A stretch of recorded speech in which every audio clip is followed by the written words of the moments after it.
dans un lointain village au cœur de la savane africaine, vivait une jeune fille nommée Nya. Connue pour son intelligence et sa curiosité insatiable, elle passait des heures à écouter les récits de son grand-père, le sage du village. Parmi toutes ces histoires, une en particulier fascinait Nya, celle du masque sacré, un artefact mystérieux caché dans la forêt interdite. On disait que ce masque révélait la véritable nature de ceux qui le portaient et détenait un pouvoir immense. Une nuit, sous la lueur argentée de la lune, Nya sentit un appel inexplicable. Le vent murmurait son nom à travers les feuilles, comme si la forêt elle-même lui parlait. Incapable de résister, elle quitta silencieusement le village et s'enfonça dans l'obscurité. Les lucioles illuminèrent son chemin, tandis que les arbres noueux semblaient l'observer. Plus elle avançait, plus l'air devenait dense, chargé d'un mystère ancien.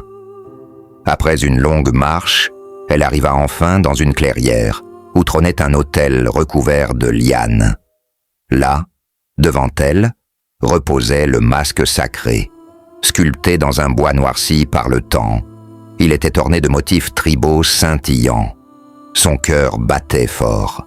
Elle tendit la main et, hésitante, posa le masque sur son visage.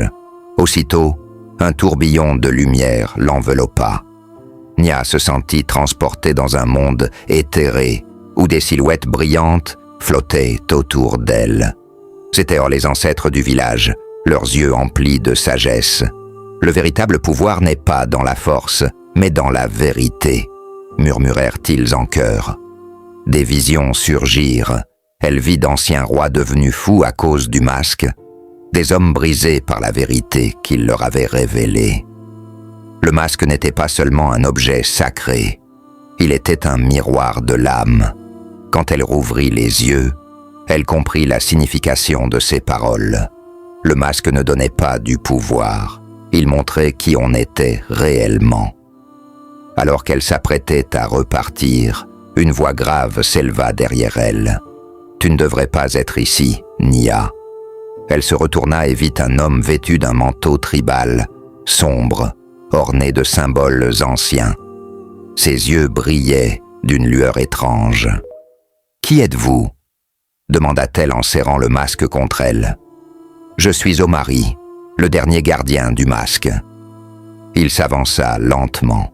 « Les anciens t'ont montré une partie de la vérité, mais il y a une raison pour laquelle ce masque était caché. Autrefois, un roi cruel l'a utilisé pour plonger son peuple dans la peur.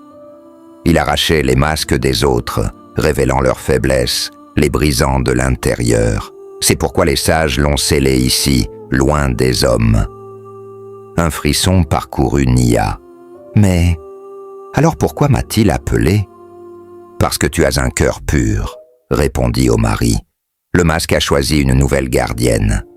Mais souviens-toi, toute vérité n'est pas faite pour être dévoilée. Es-tu prête à porter ce fardeau ?»